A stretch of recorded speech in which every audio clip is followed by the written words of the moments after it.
Hello friends, welcome to Storytelling Station and I am Sourav Nath and today I am going to tell you one thriller suspense story of Father Brown named The Blue Cross, written by G.K Chesterton. Father Brown is a fictional Roman Catholic priest and an amateur detective. Father Brown solves mysteries and crimes using his intuition and keen understanding of human nature. Now let's start the story. The Blue Cross. Between the silver ribbon of morning and the green glittering ribbon of sea, the boat touched Harwich and let loose a swarm of cloaks like flies. Among them, a man who was by no means conspicuous, nor wished to be. There was nothing notable about him, except a slight contrast between the holiday gaiety of his clothes and the official gravity of his face. His clothes included a slight pale grey jacket, white waistcoat and a silver straw hat with a grey-blue ribbon. His lean face was dark by contrast and ended in a curled black beard that looked Spanish and suggested an Elizabethan ruff. He was smoking a cigarette with the seriousness of an idler.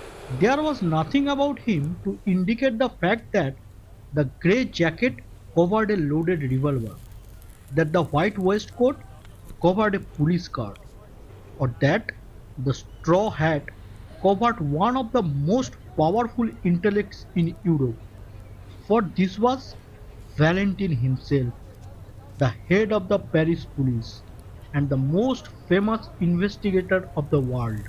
And he was coming from Brussels to London to make the greatest arrest of the century. Flambeau was in England. The police of three countries had tracked the great criminal at last, from Ghent to Brussels, from Brussels to the Hook of Holland, and it was conjectured that he would take some advantage of the unfamiliarity and confusion of the Eucharistic Congress, then taking place in London. Probably he would travel as some minor clerk or secretary connected with it. But of course, Valentine could not be certain. Nobody could be certain about Flambeau. It is many years now since this colossus of crime suddenly ceased keeping the world in a turmoil, and when he ceased, as they said, after the death of Roland, there was a great quiet upon the earth. But in his best days, Flambeau was a figure as statuesque and international as the Kaiser. Almost every morning, the daily paper announced that he had escaped the consequences of one extraordinary crime by committing another. He was a Gascon of gigantic stature and bodily daring, and the wildest tales were told of his outbursts of athletic humor.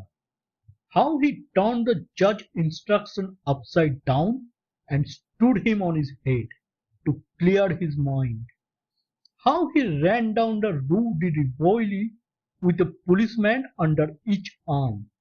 It is due to him to say that his fantastic physical strength was generally employed in such boldless though undignified sins. His real crimes were chiefly those of ingenious and wholesale robbery, but each of his thefts was almost a new scene, and would make a story by itself. It was he who ran the great Tyrolean Dairy Company in London, with no dairies, no cows, no carts, and even no milks, but with some thousand subscribers. These he served by the simple operation of moving the little milk cans outside the people's doors to doors of his own customers. It was he who had kept up an unaccountable and close correspondence with a young lady whose whole letter bag was intercepted by the extraordinary trick of photographing his messages infinitesimally small the slides of a microscope. A sweeping simplicity, however, marked many of his experiments. It is said that he once repainted all the numbers in a street in the dead of night, merely to divert one traveller into a trap. It is quite certain that he invented a portable pillar box which he put up at the corners of quiet suburbs on the chance of strangers dropping postal orders into it. Lastly, he was known to be a startlingly acrobat.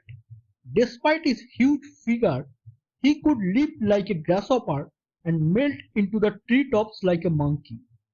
Hence, the great Valentine, when he set out to find Flambeau, was perfectly aware that his adventures would not end when he had found him.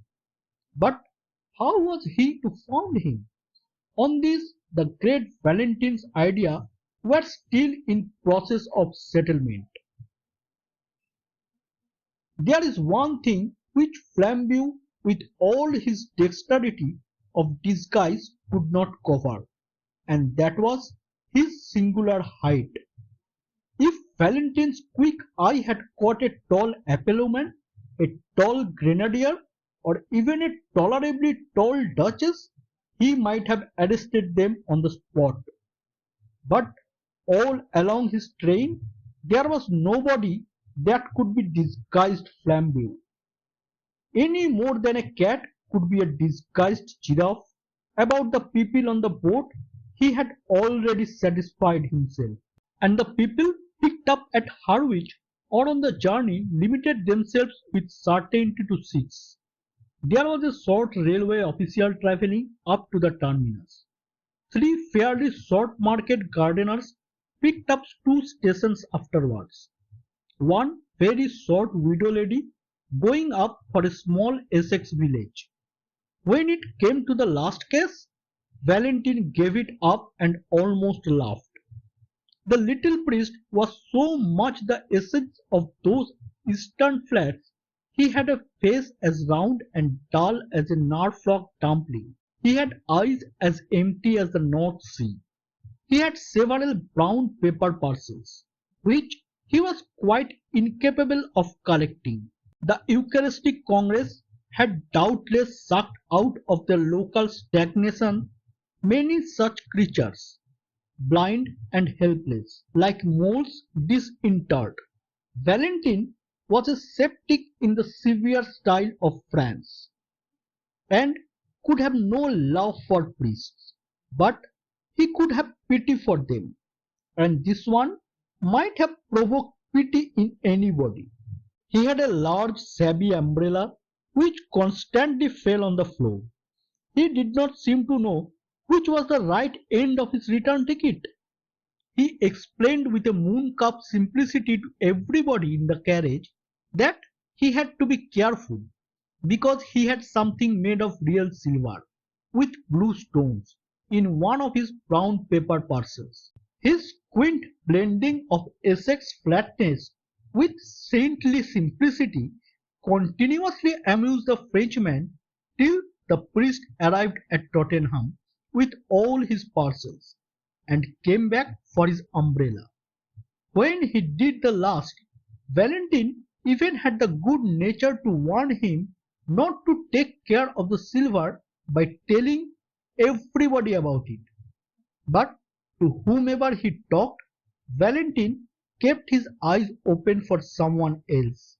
He looked out steadily for anyone rich or poor, male or female, who was well up to 6 feet, for Flambeau was 4 inches above it.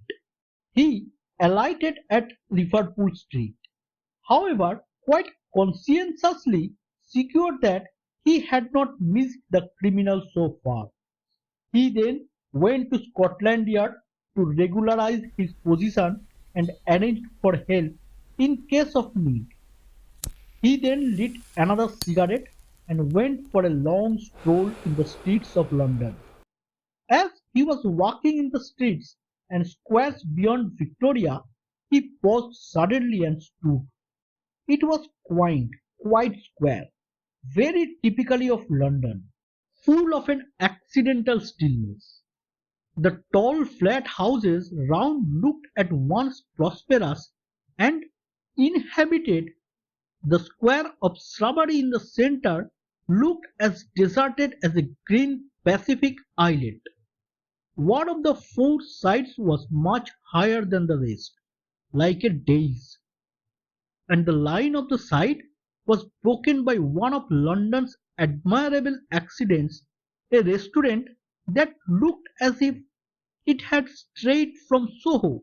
It was an unreasonably attractive object, with dwarf plants in pots and long, striped blinds of lemon yellow and white. It stood specially high above the street and in the usual patchwork way of London. A flight of steps from the street ran up to meet the front door, almost as a fire escape might run up to a first floor window. Valentine stood and smoked in front of the yellow-white blinds and considered them long. The most incredible thing about miracles is that they happen. A few clouds in heaven do come together into the staring shape of one human eye. A tree does stand up in the landscape of a doubtful journey in the exact and elaborate shape of a note of interrogation. I have seen both these things myself within the last few days. Nelson does die in the instant of victory, and a man named Williams does quite accidentally murder a man named Williamson.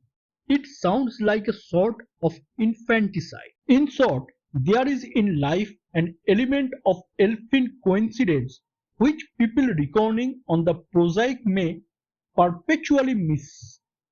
As it has been well expressed in the paradox of Poe, wisdom should reckon on the unforeseen. Aristide Valentin was unfathomably French, and the French intelligence is intelligence specially and solely. He was not a thinking machine, for that is a brainless phrase of modern fatalism and materialism. A machine only is a machine because it cannot think. But he was a thinking man, and a plain man at the same time. All his wonderful successes that looked like conjuring had been gained by plodding logic, by clear and commonplace French thought. The French electrify the world not by starting any paradox. They electrify it by carrying out a truism. They carry a truism so far as in French Revolution, but exactly because Valentine understood reason. He understood the limits of reason. Only a man who knows nothing of motors talk of motoring without petrol. Only a man who knows nothing of reason talks of reasoning without strong, undisputed first principles. Here he had no strong first principles. Flambeau had been missed at Harwich, and if he was in London at all, he might be anything from a tall tramp on Wimbledon Common to a tall toastmaster at the Hotel Metropole. In such a naked state of nescience, Valentine had a view and a method of his own. In such cases, he reckoned on the unforeseen. In such cases, when he could not follow the train of the reasonable, he coldly and carefully followed the train of the unreasonable.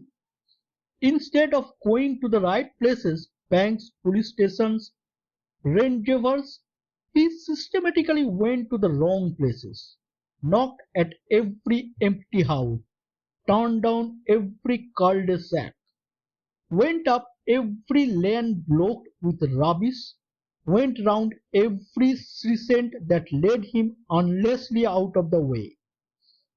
He defended his crazy course quite logically. He said that if one had a clue, this was the worst way, but if one had no clue at all, it was the best. because there was just the chance that any oddity that caught the eye of the pursuer might be the same that had caught the eye of the pursued. Somewhere a man must begin, and it had better be just where another man might stop. Something about that flight of steps up to the shop, something about the quietude and quietness of the restaurant, roused all the detective's rare romantic fancy and made him resolve to strike at random. He went up the steps and sitting down at a table by the window, asked, "A black coffee, please." It was halfway through the morning, and he had not breakfasted. The slight litter of other breakfasts stood about on the table to remind him of his hunger.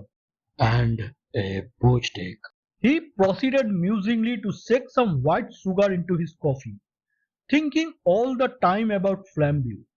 He remembered how Flambeau had escaped once by a pair of nail scissors, and once by a house on fire, and once by having to pay for an unstamped letter, and once by getting people to look through a telescope at a comet that might destroy the world.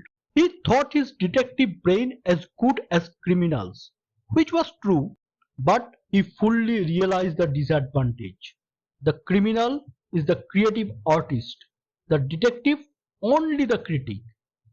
He said with a sour smile, and lifted his coffee cup to his lips slowly, and put it down very quickly. He had put salt in it. He looked at the vessel from which the silvery powder had come. It was certainly a sugar basin, as unmistakably meant for sugar as a champagne bottle for champagne. He wondered why they should keep salt in it. He looked to see if there were any more orthodox vessels. Yes, there were two salt cellars quite full. Perhaps there was some specialty in the condiment in the salt cellars. He tasted it. It was sugar. Then he looked around at the restaurant with a refreshed air of interest, to see if there were any other traces of that singular artistic taste which puts the sugar in the salt cellars and the salt in the sugar basin. Except for an odd splash of some dark fluid on one of the white paper walls, the whole place appeared neat, cheerful, and ordinary. He rang the bell for the waiter. When that official hurried up, fuzzy-haired and somewhat bleared eyes at that early hour, the detective asked him to taste the sugar and see if it was up to the high reputation of the hotel. The result was that the waiter yawned and suddenly, and wake up, Valentine said, "Do you play this delicate joke on your customers every morning? Does changing the salt and sugar never pall on you as a jest?" What did Valentine found in the restaurant? Did he manage to catch the greatest criminal Flambeau? To know, listen the next part of the story and subscribe to the channel, and don't forget to hit the bell icon below. It reminds you the next part. Thank you.